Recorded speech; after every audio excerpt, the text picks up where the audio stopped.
Welcome to my YouTube channel. आज हम बात करने जा रहे हैं बीए से यूजीसी नेट या जेआरएफ कैसे क्वालिफाई करें, डिग्री कॉलेज की बड़ी पोस्ट प्रोफेसर कैसे प्राप्त करें, अपने ड्रीम्स को कैसे पूरा करें। ये सब कुछ संभव है। बीए फर्स्ट सेम से ही आपको तैयारी करनी है। बीए सेकंड सेम का ही स्टूडेंट है या थर्ड सेम का है, एमए प्रीवियस का है, एमए फाइनल कर चुका है या एमए पास आउट है, वे सभी बीए की प्रिपरेशन से यूजीसी नेट या जेआरएफ क्वालिफाई कर सकते हैं।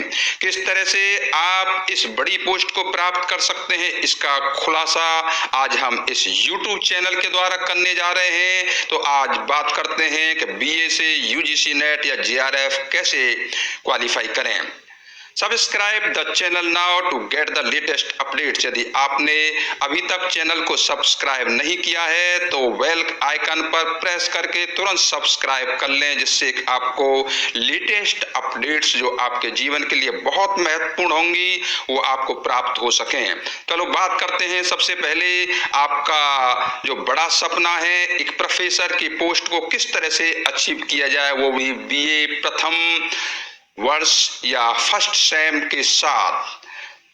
हर एक व्यक्ति का बड़ा सपना होता है कि वो अपने बड़े सपने को कैसे पूरा करे, एक बड़ी पोस्ट को कैसे प्राप्त करे। इसके लिए आपको कुछ नहीं करना है। बीए फर्स्ट सेम के स्टूडेंटों पर सबसे पहले हम हाईलाइट करते हैं, सबसे पहले उनकी तरफ ध्यान दे रहे हैं।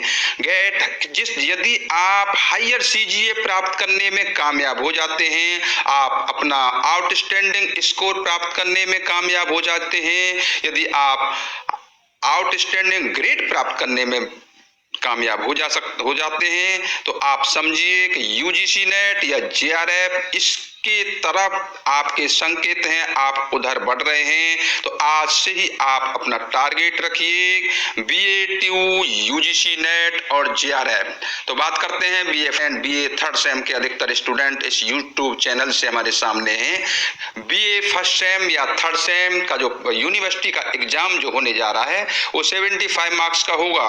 75 मार्क्स में हायर सीजीपीए, आउटस्टैंडिंग स्कोर किस तरह से आप प्राप्त कर सकते हैं। आप अपने सिलेबस की तरफ आपको ध्यान देना है। ये चार्ट आपके सामने प्रस्तुत है। आपसे 3 लॉन्ग क्वेश्चन, 5 लॉन्ग क्वेश्चनों में से आपको 3 लॉन्ग क्वेश्चनों का आंसर देना है। प्रत्येक प्रश्न 15 मार्क्स का होगा। प्रत्येक प्रश्न 15 मार्क्स में हमें अपना प्रयास करना है आउटस्टैंडिंग प्राप्त करने के लिए, हायर स्कोर प्राप्त करने के लिए। किस तरह से हम 14, 15 या 13 नंबर प्राप्त कर सकें। टोटल 3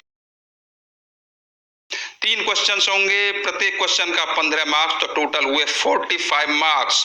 इसी तरह से शॉर्ट क्वेश्चन 3 या 4 शॉर्ट क्वेश्चन होंगे, जिसमें 2 केवल शॉर्ट क्वेश्चन आपको अटेम्प्ट करने हैं। प्रत्येक शॉर्ट क्वेश्चन 7.5 मार्क्स का होगा। इस तरह से 7.5, इस तरह से 15 नंबर के शॉर्ट क्वेश्चन होंगे। लघु प्रश्न इसी तरह से वेरी शॉर्ट क्वेश्चन 5 होंगे, 7 दिए हुए होंगे।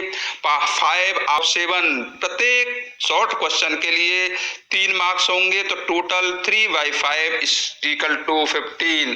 15 नंबर हम वेरी शॉर्ट क्वेश्चन फिलअप करके या अटेम्प्ट करके प्राप्त कर सकते हैं। टोटल क्वेश्चनों का यदि हम कैलकुलेट करें, जैसे कि आपको चार्ट पर प्रदर्शित हो रहा है, लॉन्ग क्वेश्चन के लिए 45 मार्क्स हैं, शॉर्ट क्वेश्चन के लिए 15 मार्क्स हैं, वेरी शॉर्ट क्वेश्चन के लिए 15 मार्क्स हैं। 45 + 30 75 मार्क्स। 75 मार्क्स की तरफ आप अपना टारगेट रख रहे हैं, और यदि हायर आउटस्टैंडिंग प्राप्त कर रहे हैं तो आप समझिए आप यूजीसी नेट और जेआरएफ की तरफ आप कदम रख रहे हैं। एक ही टारगेट से 2 टारगेट अटेम्प्ट करने जा रहे हैं। आपके सामने 3 टारगेट्स हैं इसको प्राप्त करने के, लॉन्ग क्वेश्चन, शॉर्ट क्वेश्चन और वेरी शॉर्ट क्वेश्चन, जैसा कि आप स्लाइड पर देख रहे हैं। फर्स्ट टारगेट, प्रत्येक टारगेट को प्राप्त करने के लिए एक एम है, हमें यूजीसी नेट जेआरएफ प्राप्त की तरफ हमें कदम बढ़ाना है। तो उस एम को छोटे छोटे टारगेट्स में हमने डिवाइड किया है, और सबसे पहले हम फर्स्ट सेम या थर्ड सेम के एग्जाम को ही उससे कनेक्ट कर रहे हैं। उसमें हम लॉन्ग क्वेश्चन, शॉर्ट क्वेश्चन और वेरी शॉर्ट क्वेश्चन को कैसे अटेम्प्ट करें। फर्स्ट टारगेट है लॉन्ग क्वेश्चन। सबसे पहले आपको लॉन्ग क्वेश्चन की तरफ टारगेट देना है। लॉन्ग क्वेश्चन को, क्योंकि सबसे अधिक मार्क्स का है, किस तरह से लॉन्ग क्वेश्चन को इस तरह का हम अटेम्प्ट करें जिससे एक जो मूल्यांकन करने वाला है, इवेल्युएटर है, एग्जामिनर है, आपको अधिक से अधिक मार्क्स देने के लिए बाध्य हो जाए। आपको प्रत्येक लॉन्ग क्वेश्चन को 3 भागों में डिवाइड करना है, इंट्रोडक्शन, बॉडी एंड कंक्लूजन। और इंट्रोडक्शन, बॉडी, कंक्लूजन तभी मालूम पड़ेगा आप प्रत्येक पैराग्राफ को लाइन को पूरा फिलअप न करके जैसे ही इंट्रोडक्शन समाप्त होता है उसकी लाइन को केवल आधा ही लिखेंगे, जिससे मालूम पड़ जाए आप उस पैराग्राफ को ब्रेक करने जा रहे हैं। तो सबसे पहले लेते हैं आप इंट्रोडक्शन को कैसे प्रभावशाली इफेक्टिव बना सकते हैं।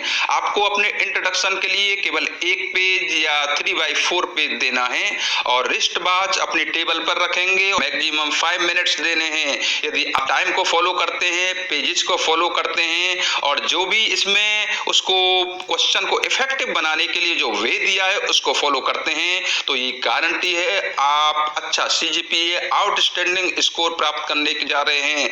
आइए तो बात करते हैं इफेक्टिव इंट्रोडक्शन कैसे लिखें। बैकग्राउंड, सबसे पहले इंट्रोडक्शन का तात्पर्य है बिगिनिंग ऑफ द क्वेश्चन। हमें जो भी टर्म दिया है क्वेश्चन के अंदर उसके बैकग्राउंड पर जाना है। बैकग्राउंड को हम 2 तरह से लिख सकते हैं, जैसा कि आपको स्लाइड में दिखाई दे रहा है। उसको लिखने के लिए एक डायरेक्ट वे है और इनडायरेक्ट वे है।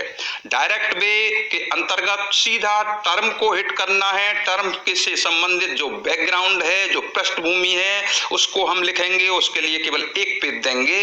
और यदि आप इनडायरेक्ट वे फॉलो करते हैं तो इनडायरेक्ट वे में अपनी बात कहने के बाद जो भी ग्रेट मैन हैं, लिटरेरी फिगर्स हैं, बड़े विद्वान हैं या क्रिटिक्स हैं, उनकी कोटेशंस उसमें देनी है। इस तरह से आप 1 पेज या 3/4 पेज भर के आप अपने इंट्रोडक्शन को समाप्त करते समय आपको इंट्रोडक्शन में ये ध्यान रखना है, लास्ट सेंटेंस जो भी आपके इंट्रोडक्शन का होगा उसमें एक हुक लगा देना है। हुक का मेरा यहाँ पर तात्पर्य है जो भी प्रॉब्लम आप बॉडी के फर्स्ट पैराग्राफ में उठाने जा रहे हैं उस प्रॉब्लम से संबंधित एक फ्रेज लास्ट इंट्रोडक्शन के सेंटेंस में छोड़ देना है, जिसको हम हुक कहकर के पुकारते हैं। और अब आप बढ़ते हैं कि हम अपनी बॉडी को, क्वेश्चन की बॉडी को किस तरह से इफेक्टिव बनाएं। बॉडी का फर्स्ट पैराग्राफ को इनिशियल प्रॉब्लम है। जितनी भी प्रॉब्लम आप बॉडी के अंतर्गत पैराग्राफ में उठाएंगे उतने ही आपके पैराग्राफ होंगे और वो सभी बॉडी का ही पार्ट होगा। आपको बॉडी को 2 पेज में लिखना है, मैक्सिमम 10 मिनट्स ले सकते हैं। इसके लिए आप रिहर्सल करेंगे कि 10 मिनट्स में उसको अचीव कर दें कि जो बचा हुआ समय होगा उसको हम अपनी स्केचिंग में और क्वेश्चनों में जो भी कमी रह गई है उसको पूरा करने के लिए स्पेंड करेंगे। इसलिए हम रिस्ट वॉच से 10 मिनट का टाइम लेंगे और 2 पेजेस मैक्सिमम लिखेंगे अपनी बॉडी को प्राप्त आपका इफेक्टिव बनाने के लिए। हम बॉडी को पैराग्राफों में डिवाइड करेंगे। पैराग्राफों में जितनी भी प्रॉब्लम होंगी उसके अनुसार लिखेंगे। प्रत्येक पैराग्राफ में बिगनिंग वही बैकग्राउंड से करनी है प्रॉब्लम्स की, और प्रॉब्लम्स की बैकग्राउंड से बढ़ते बढ़ते प्रत्येक पैराग्राफ में टेक्स्ट डालना है, कोटेशंस डालनी है। और जहां भी हम टेक्स्ट डालेंगे और डालने के लिए या तो हम डायरेक्ट वे को फॉलो कर सकते हैं, अन्यथा इनडायरेक्ट वे को भी फॉलो कर सकते हैं। यदि रनिंग लाइन में यदि हम टेक्स्ट को डालते हैं तो उसके लिए हम डबल इन्वर्टेड कॉमा का प्रयोग करेंगे। यदि हम एक नई लाइन में टेक्स्ट को डालने जा रहे हैं तो उसमें आपको इन्वर्टेड कॉमा की आवश्यकता नहीं है। और अपने टेक्स्ट को हमें ब्लैक पेन से लिखना है, जिसको हम बोल्डिंग के नाम से जानते हैं। बॉडी के अंतर्गत अभी हमने बात की थी पैराग्राफ के अंतर्गत टेक्स्ट को डाला था। टेक्स्ट डालने के साथ साथ जो भी आपको लगता है मेरी बॉडी के अंतर्गत जो पैराग्राफ में जो प्रॉब्लम उठाई है उसके अंतर्गत क्या क्या इंपोर्टेंट वर्ड्स हैं, उन इंपोर्टेंट वर्ड्स को एक फ्रेज का टाइप देंगे जो कंपाउंड वर्ड्स भी हो सकते हैं और उनको हम सिंगल इन्वर्टेड कॉमा में लिखेंगे। आप चाहें तो उन्हें इफेक्टिव बनाने के लिए ब्लैक पेन का भी यूज कर सकते हैं। और किन किन चीजों को अपनी बॉडी के अंतर्गत ब्लैक पेन से लिखेंगे, यदि आप आपका किसी भी ऑथर का नाम लिखते हैं, प्लेस का नाम लिखते हैं, किसी बुक का टाइटल का नाम लिखते हैं और बुक का पब्लिशिंग ईयर लिखते हैं, उन सभी चीजों को आप ब्रैकेट में लिख सकते हैं। पब्लिशिंग ईयर है, पब्लिशिंग ईयर को भी ब्लैक पेन से लिखेंगे तो अब आपका आंसर बॉडी का पार्ट इफेक्टिव होगा।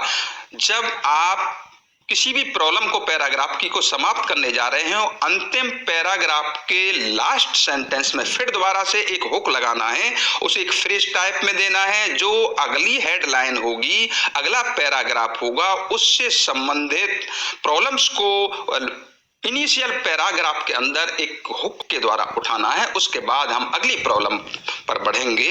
इस तरह से हम टेक्निक को फॉलो करेंगे। इस तरह से जितनी भी प्रॉब्लम्स होंगी उनको अलग अलग पैराग्राफ दे करके अपने क्वेश्चन की बॉडी को इफेक्टिव बनाएंगे, जिससे एग्जामिनर उससे प्रभावित हो सके। अब हम जो लास्ट पैराग्राफ होगा उसको आपको बहुत ध्यान रखना है, क्योंकि एग्जामिनर का ध्यान लास्ट पैराग्राफ की तरफ जाएगा। कंक्लूजन से पहले कि स्टूडेंट उसे क्या लिखने जा रहा है। बॉडी का जो लास्ट पैराग्राफ होगा, लास्ट पैराग्राफ के अंतर्गत लास्ट सेंटेंस में फिर दोबारा से आपको जिस तरह से पहले पैराग्राफों में प्रत्येक पैराग्राफ के अंतिम सेंटेंस में एक हुक लगाया था, इस तरह से बॉडी के अंतिम पैराग्राफ के लास्ट सेंटेंस में फिर दोबारा से एक हुक लगाना है, जो हुक आपको स्किप करेगा इनिशियल जो बैकग्राउंड जो उठाई थी उसकी तरफ। उसी चीज को आप इंगित करेंगे जो बैकग्राउंड में उठाया था, बिगनिंग में उठाया था। उसके बाद आप कंक्लूजन की तरफ बढ़ेंगे। आपका कंक्लूजन भी वही एक पेज का होगा, जिस तरह से आपका इंट्रोडक्शन एक पेज का था, 3/4 पेज का भी हो सकता है। उसके लिए भी आप 5 मिनट का ही समय देंगे और कंक्लूजन में जितनी भी आपने प्रॉब्लम अपनी बॉडी के अंतर्गत उठाई थी उन सभी प्रॉब्लम को एक एक करके उसका सजेशंस देंगे। और सजेशंस में कोटेशंस, जो भी आपकी क्रिटिक्स हैं, ग्रेट लिटरेरी फिगर्स हैं, उनके द्वारा आपका टेक्स्ट देंगे। जो भी यदि आप कंक्लूजन के अंतर्गत कोटेशंस को टेक्स्ट में बोल्ड करके या ब्लैक पेन से लिखते हैं तो आपका कंक्लूजन इफेक्टिव होगा और आप अपनी तरफ से भी कुछ सजेशंस दे सकते हैं। और अंत में कंक्लूजन में जाकर के फ्यूचर पर्सपेक्टिव, ये जो क्वेश्चन है भविष्य की जो पीढ़ी के लिए किस तरह से कामयाब होगा, किस तरह से इफेक्टिव होगा, किस तरह से वो बेनिफिशियल होगा, इसके बारे में भी आप वर्णन कर सकते हैं। इस तरह से आपके द्वारा लिखा हुआ इंट्रोडक्शन, बॉडी और कंक्लूजन इफेक्टिव होगा, ये पक्का है। आपको एग्जामिनर को फोर्स कर देगा अधिक से अधिक मार्क्स प्राप्त करने के लिए। तो आप आगे बढ़ते हैं। हमने लॉन्ग क्वेश्चन की बात की। लॉन्ग क्वेश्चन में 45 मार्क्स अधिकतम थे, जिसमें आपने 4-4 पेज 12 पेज आपका फिलअप करके आपने लॉन्ग क्वेश्चंस को अच्छी तरह से ऑप्ट किया।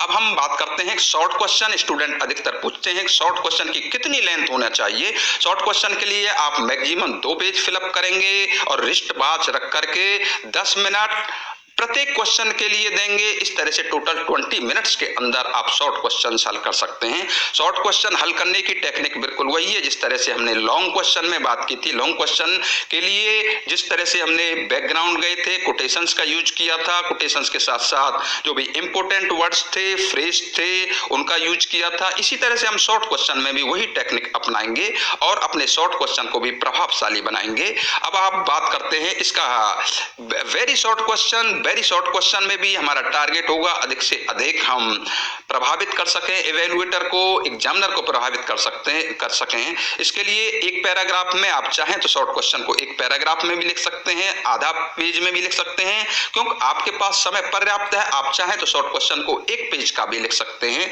इस तरह से प्रत्येक पेज के हिसाब से शॉर्ट क्वेश्चन आपके 5 पूछे जाएंगे और 5/25 मिनट्स का समय ले सकते हैं। 5 पेजेस आप वेरी शॉर्ट क्वेश्चन का के लिए भर सकते हैं। टाइम का कैलकुलेशन और पेजेस आपने किसने भर दिए हैं। 3 लॉन्ग क्वेश्चन किए थे 45 मार्क्स के, 12 पेजेस भरे, 60 मिनट्स आपने उसके लिए खर्च किए। 2 शॉर्ट क्वेश्चंस अटेम्प्ट किए जो 15 मार्क्स के थे, 4 पेजेस फिलअप किए हैं जिसके लिए आपने 20 to 30 मिनट्स स्पेंड किए हैं। 5 वेरी शॉर्ट क्वेश्चंस आपने अटेम्प्ट किए हैं, 15 मार्क्स के थे, 5 पेजेस के अराउंड आपने भरे हैं, 25 to 30 मिनट्स इसके लिए स्पेंड किए हैं। आपने टोटल टाइम जो खर्च किया है 120 मिनट्स, 2 घंटे का समय और 23 पेजेस के लगभग आपने खर्च किए हैं। या आप फिलअप किए हैं, और इस तरह से आप, यदि आपके पास और समय बचता है तो आप रिव्यू करेंगे पूरे सभी क्वेश्चनों का, कोई स्पेलिंग मिस्टेक्स तो नहीं हुई है, या आप जब आपका हाइलाइटर भी कहीं कहीं यूज कर सकते हैं, हाइलाइटर में केवल आपको येलो कलर का हाइलाइटर रखना है।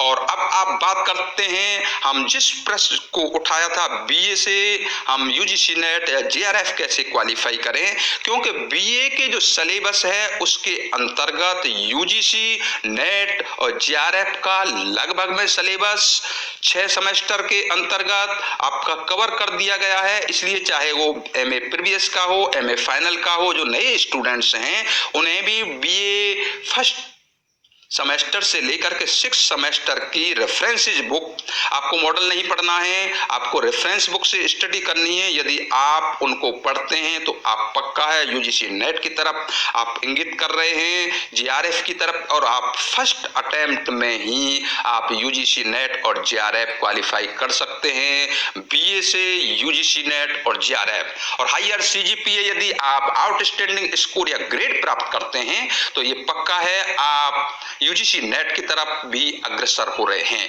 हायर सीजीपीए आउटस्टैंडिंग स्कोर या ग्रेड कैसे प्राप्त करें, एक बार फिर मैं इसको पुनः बताने जा रहा हूं। आपका जो आंसर है उसमें टेक्स्ट जितना अधिक होगा इतने ही आपको चांस हैं आपका आउटस्टैंडिंग स्कोर और ग्रेड बढ़ेगा, सीजीपीए पक्का बढ़ेगा। उसके अंतर्गत जितनी आप कोटेशंस देंगे और क्रिटिक्स के द्वारा और लिटरेरी फिगर्स के द्वारा अपनी बॉडी के अंतर्गत, अपने कंक्लूजन के अंतर्गत आपका जो आंसर है इफेक्टिव होगा। आप जितनी भी फ्रेजेज उसमें यूज करते हैं, आप जितने भी इंपॉर्टेंट वर्ड्स उसमें डालते हैं, आप जो भी जिस ऑथर के बारे में बात कर रहे हैं उसका पब्लिकेशन वर्क, एकेडमिक करियर के बारे में यदि आप उसकी बात करते हैं कि कौन सा वर्क किस ईयर में छपा, किस स्थान पर आपका उसने इनिशियल जो कार्य किया, उन सभी को बोल्ड करके या ब्लैक पेन से लिखते हैं तो आपका आंसर इफेक्टिव होगा।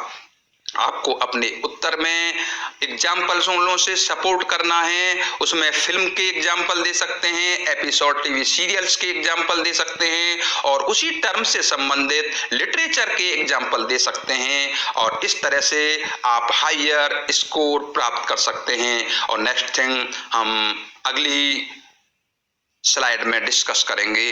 Best of luck, all the best.